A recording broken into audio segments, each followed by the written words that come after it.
여러분은 해외여행 가실 때 에어비앤비 자주 이용하시나요? 저는 에어비앤비를 추천하는 편인데요. 특히 5일 이상의 여행이라면 더욱 추천합니다. 그 이유를 영상으로 함께 보시죠. 첫째, 가격. 제가 여행했던 호주의 경우 물가가 높기로 유명해요. 보통 멜버른 중심가에 있는 호텔은 기본 4성급 호텔이 1박에 20만원 정도 하더라고요. 물론 주말엔 가격이 1.5배에서 2배까지 뛰기도 합니다. 그런데 저희가 묵었던 에어비앤비는 주말 포함 5박에 66만원, 즉 1박에 13만원에 숙박할 수 있었습니다.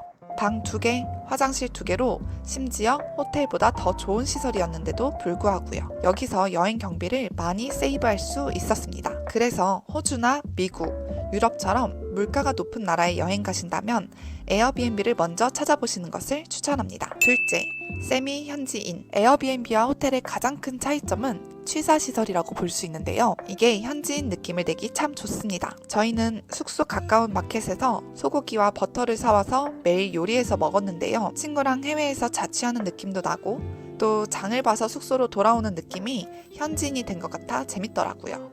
근데 역시나 여기서도 여행 경비를 많이 아낄 수 있었습니다. 호주가 물가가 높은 나라인 만큼 외식비도 어마어마했는데 장을 봐서 요리하면 식비를 50% 정도 아낄 수 있었습니다. 그래서 보통 낮엔 외식하고 저녁엔 집에서 요리해 먹으며 식비를 아낄 수 있었답니다. 마지막, 감성. 에어비앤비를 선택하는 가장 큰 이유일 수도 있는데요. 사실 호텔은 어느 나라 가도 비슷비슷합니다. 그래서 숙소를 정말 잠을 위한 곳으로만 사용하게 되지요. 근데 에어비앤비에 숙박하면 색다른 감성을 느낄 수 있습니다. 그 나라의 인테리어를 엿볼 수도 있고 숙소에서 머무르며 시간을 보내는 것도 하나의 일정처럼 느껴지더라고요. 하루는 저녁 시간에 숙소에서만 머물렀는데 여유롭게 와인도 마시고 노래도 듣고 각자 가져온 책도 읽으면서 행복한 시간을 보냈었습니다. 한국에 돌아와서 나중에 생각해보니 여행 다니면서 유명한 관광지 갔던 것보다 이런 게 더 기억에 남기도 하네요.